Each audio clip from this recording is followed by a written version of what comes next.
federal court in Maryland told Donald Trump to put DACA back to what it was under President Obama, which is you can get deferred action for childhood arrivals, which is a promise from the government not to deport you, a work permit, advanced parole, as long as you have a reasonable reason to travel back and forth. And what Donald Trump did to get around all of this, he made a new memo, basically a new executive order, changing the program completely. The federal court ruled on the old memo. He said, forget it then, I'm going to make a new memo.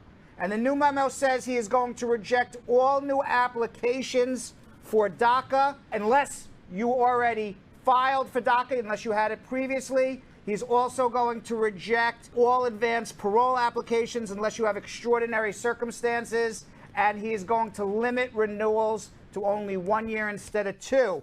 In essence, the administration is still taking steps to put a halt to DACA, despite the fact that the Supreme Court said that he can't stop it. So now that there's a new memo, it looks like there'll probably be more federal lawsuits, and we'll see what happens in the future.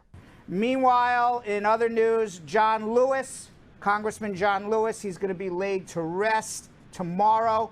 He was the first black lawmaker to lie in state at the Rotunda. And guess who did not even go to pay respects?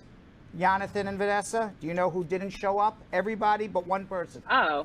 Trump, of course. Yep. But you know what? All right. The first orange president, president did not go to see who is actually more important in my eyes, the first black lawmaker to lie in state in the Rotunda. Exactly, but you know, my thing is, and so I saw this on everybody's social media. All my friends was like, "This is disgusting," and whoop, whoop, whoop. I'm like, but are you surprised at this point? Like, did you really expect Trump to go to his funeral? And also, do you think that he would want him at his funeral? You know, so I wouldn't want Donald. I wouldn't want with him not going. I wouldn't want Donald Trump at my funeral. If you remember what he said about John Lewis, he tweeted back around the time that he got inaugurated, Congressman John Lewis should spend more time on fixing and helping his district, which is horrible, which is in horrible shape and falling apart, not to mention crime infested, rather than falsely complaining about election results. All talk, talk, talk, no action. Now, John Lewis was one of the organizers and speakers for the first historic 1963 March on Washington. He is a 17-term congressman. He was the senior member of the Congressional Black Caucus. Donald Trump told reporters that he would not be visiting the Capitol Rotunda to pay his respects, but did not give any reason. At this point, when I saw this, I just wasn't surprised. At the end of the day, though, I do feel what you're saying. Yo, like, would he even want him at his funeral? But it's just a matter of, if this person has made a mark in history, in U.S. history, as the president, he's still a human and made a mark, you know?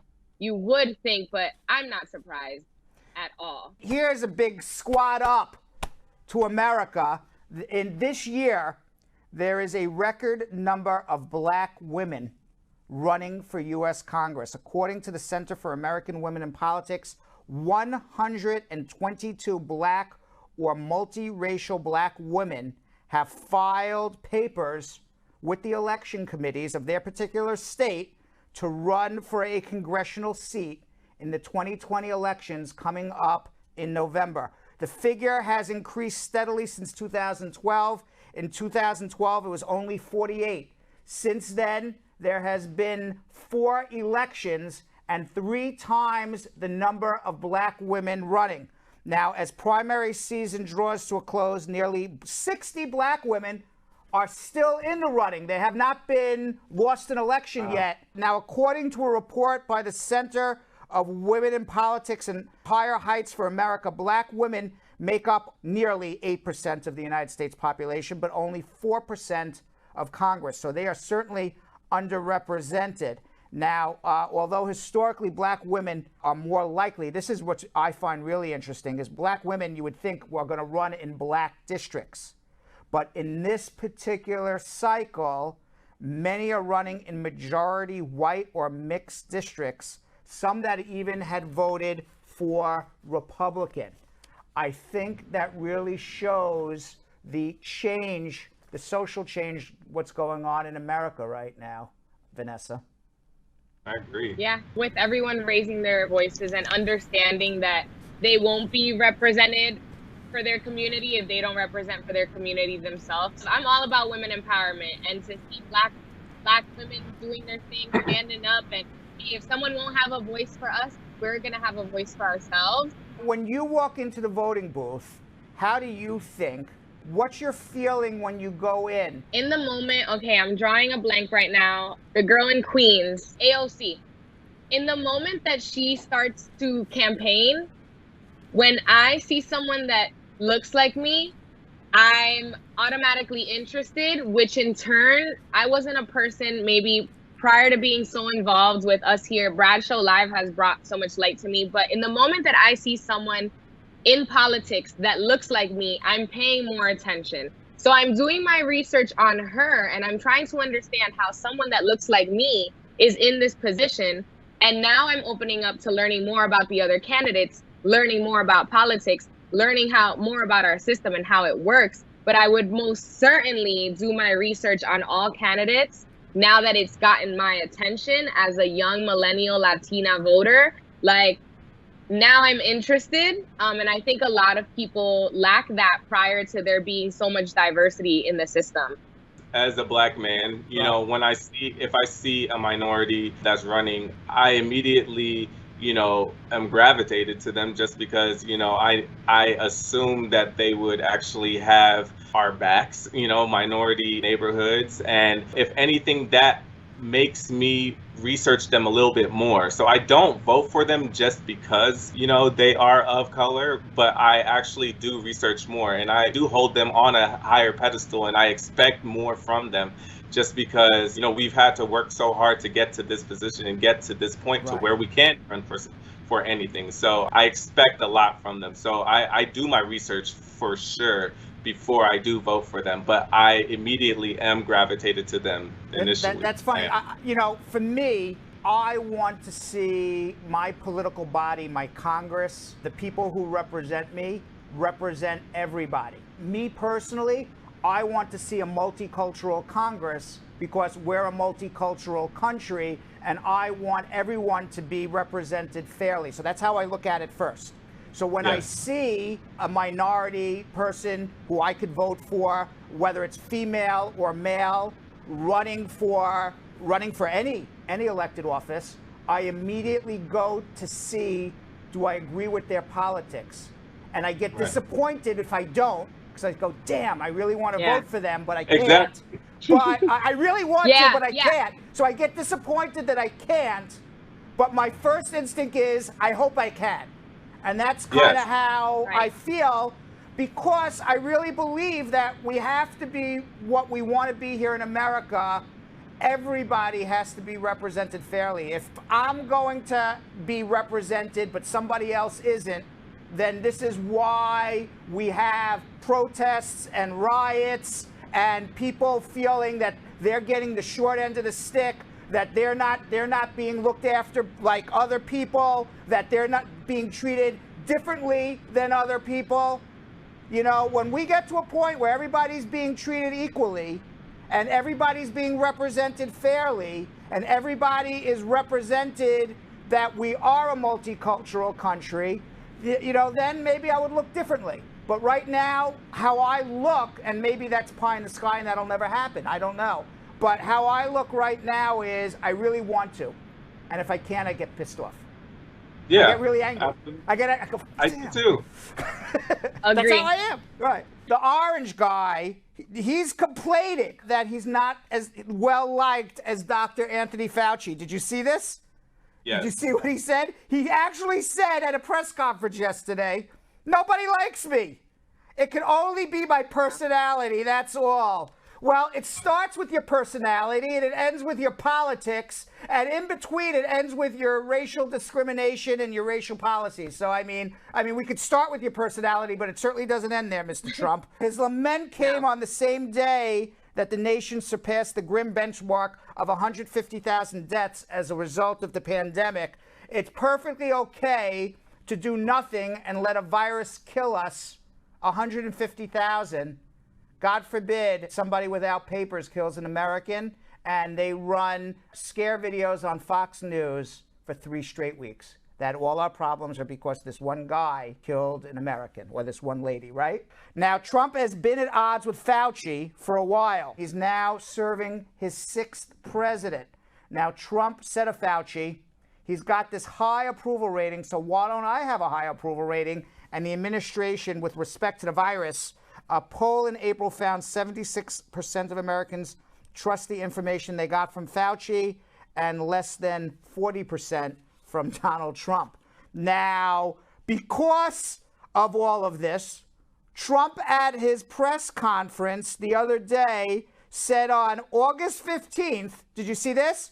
He's going to throw out the first pitch at Yankee Stadium because Dr. Fauci threw out a first pitch. So God forbid Dr. Fauci throws out a first pitch, but not Donald Trump. Donald Trump. So then after the press conference, all of the advisors of the White House were scrambling. He's so petty. They were all scrambling to call the Yankees. Can Donald Trump throw out the first pitch? He just threw it out. No. So the Yankees said no. Can you imagine the boos he would have got? Actually, he would be able to do it because there's no fans in the stadium. But if there were fans in the stadium, he would never have done it.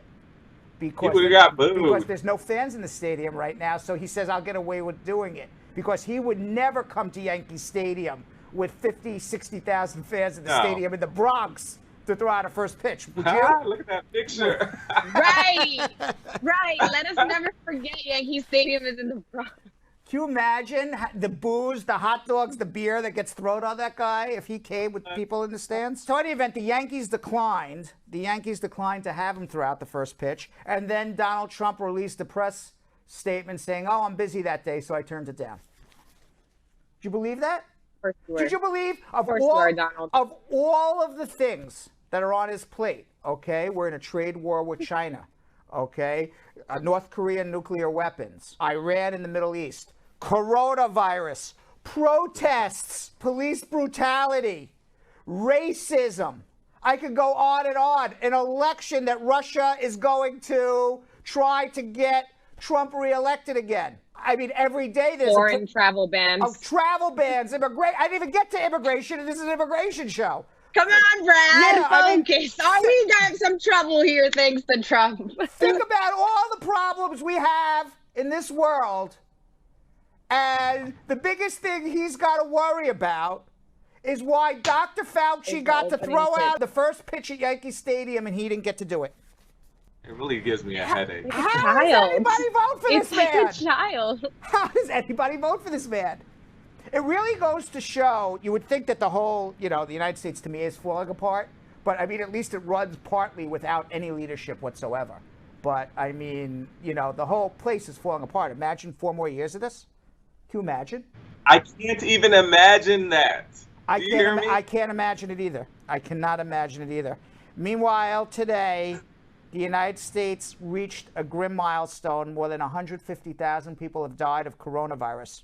Can you imagine if 10 people died because of an immigrant who was out of status, the amount of protest and hatred that would go against immigrants? 150,000 people die of coronavirus, and they're talking about, on Fox News, Barr's testimony before Congress. They're talking about local murder rates, which definitely have to go down, but 150,000 people die of coronavirus. Nobody seems to care. One person out of status kills somebody, and all hell breaks loose. Where is the equivalency to all of this?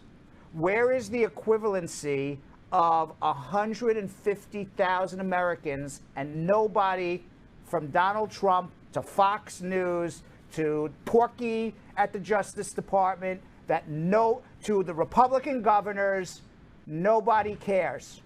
Yet we should build a wall because they're coming to kill and rape us. They're coming to kill and rape us. We should stop students from coming to America because the students are coming to kill and rape us and take our jobs. Insane. Where is the equivalency to all of this? It just doesn't align. Muslim pilgrims have arrived in Mecca to drastically scale down Hajj this year, which began last night. For pilgrimage, it's all about connection and brotherhood. And this year, unfortunately, it's a big departure from the norm. Going to Mecca is a highlight to a person in this faith's life. It is a highlight that everybody wants to be able to achieve.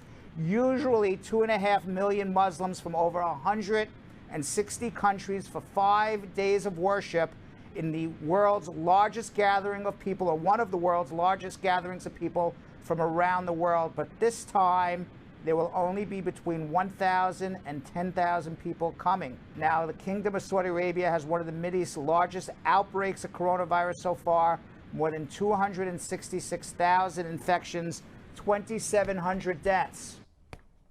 Wow, I wish it was only 2,700 deaths in the United States of America. Yo-Yo and Vanessa, if we ever needed a laugh, it's today, right? A group of men posing for provocative photos with their chicken friends on Facebook have a new name. They're called chickendaddies. The men even have a hashtag chickendaddy, and they appear to have quite a few fans on the internet. I love these so much, said a commenter named Jex, while another post declared, I laughed, I cried, I drooled. There's naked men posing with their chickens. Yo-Yo. Yo-Yo, it's a thing. You have to be a part of the trend, Yo-Yo. First of all, y'all know I hate birds. I hate birds. Hate. Brad, you actually would be great as one of these. Yo-Yo, I don't have the body for this. Yo-Yo, you have the body for the shirtless chicken. Maybe that looks more like me. But yeah, that looks more like me. But the first guy looked more like Yo-Yo. See, that's what I'm saying. Look. There's somebody for everybody. That's right. Oh, yeah, so I don't know. What happens? Does the chicken scratch you? Does the chicken scratch? Maybe that's me too in the hat. I don't know. Does the chicken scratch? What does he do? And why do these men love chicken with their shirts off? No, I don't know. I literally have a fear of birds. So just watching this, I'm getting anxiety. Masks in the UK are compulsory, not like in the United States. So UK shops up and down the country, you always have to wear a mask when you go in. But one man made a mockery of the new rules this week by fashioning one into a G-string and strutting along Oxford Street in the nude. What? Passerbys in London looked on bemused as the naked man confidently made his way down the road wearing nothing but a mask across his privates. Yo-Yo, given the choice between a shirtless chicken or a mask down Oxford Street in London, just wearing a mask around your privates, what do you pick? I have to pick the chicken. You would pick the chicken. Now the stunt game. Even with your anxiety. Oh God. You were just like that on Valentine's Day. Actually, wait. I did do the Cupid run. And I was half naked, so I could just do that. You can do that too. You can do the mask. I believe in you. I believe in you. Yo-Yo put a mask over his privates and just carried around the bow and ran around New York City. So Right. Ladies, what do you think in the comments? Yeah. Now the stunt came after brawls broke out in supermarket aisles across England as shoppers confronted other customers for not wearing the masks. So this guy decided to wear it around his privates. Now, I like what Sherry said. You could just Photoshop the bird in the picture. I like that. That's very smart. Right. I bet you some of these guys did that too. You know what I could do is I could Photoshop the bird and my chest. And the abs. And the abs. I could do both. They'll be like, who's this guy with the chicken? Some single people are agreeing to a hookup pact.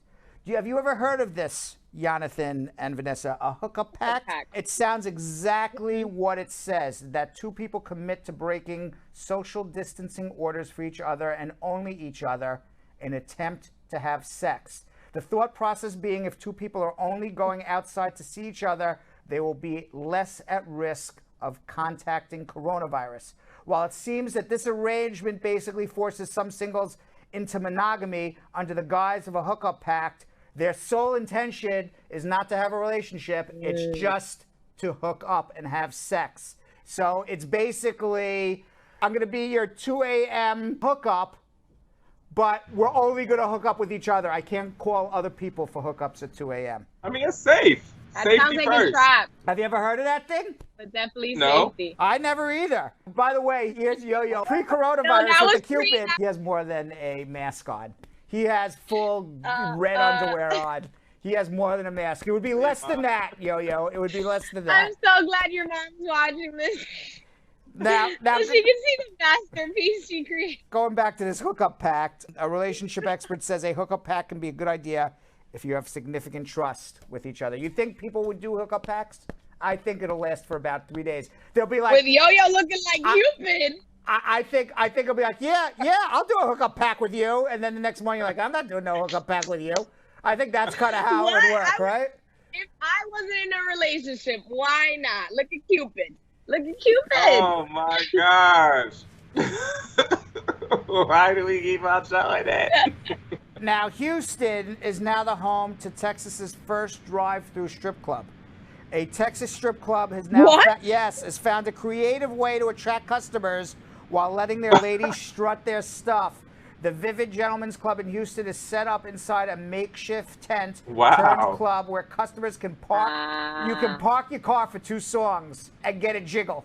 Dancers show off their moves, give you a jiggle, and then you give them $20 or $40.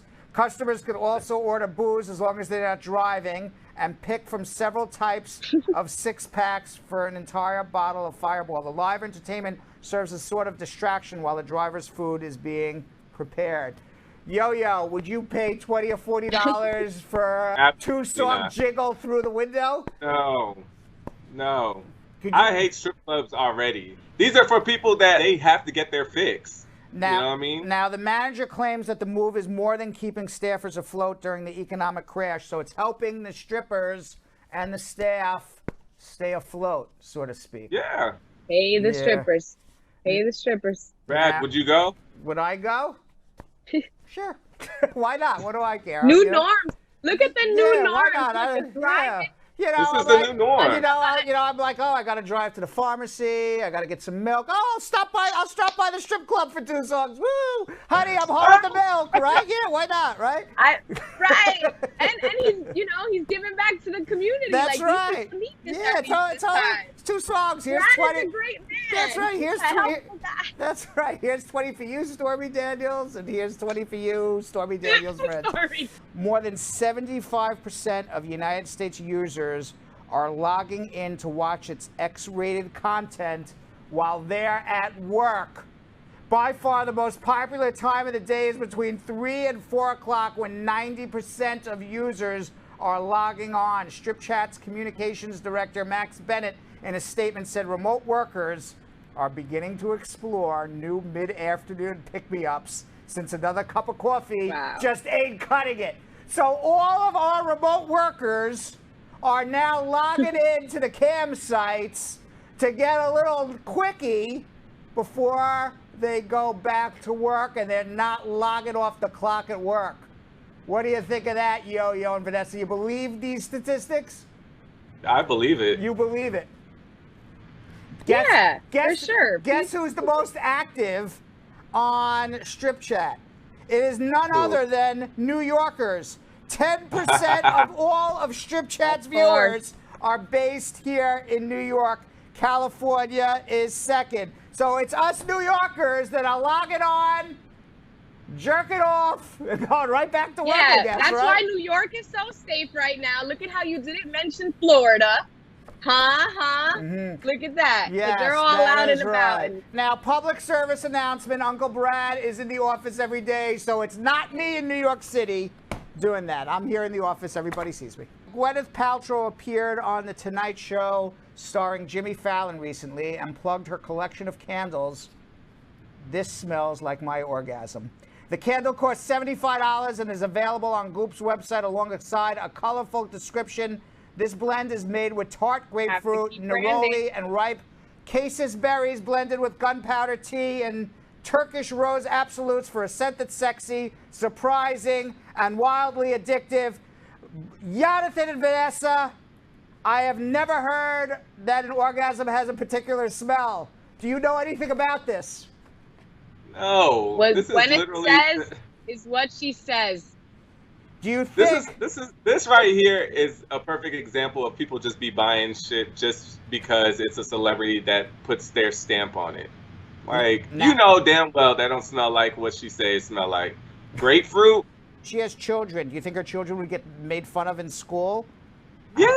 I mean, I feel bad for the kids, but you remember last year she made headlines with another candle dubbed "This Smells Like My Vagina." Right. And you want to know what, to be honest with you? And it sold out. Do you know what, to be honest with you? Yeah, it is. I don't want to smell her orgasm nor her vagina. I think if even somebody gave Gwenyth Paltrow scent to me, I'd return it. I'd throw it in the trash bin. I don't know if I really want to smell either one of those. I'm good. It was just hype branding. When I come It to was think just, about it, look at how we're still talking about it. Good branding. I mean, exactly. They got some great grapefruit extract and then decided, like, okay, let's make sure it's eye-catching.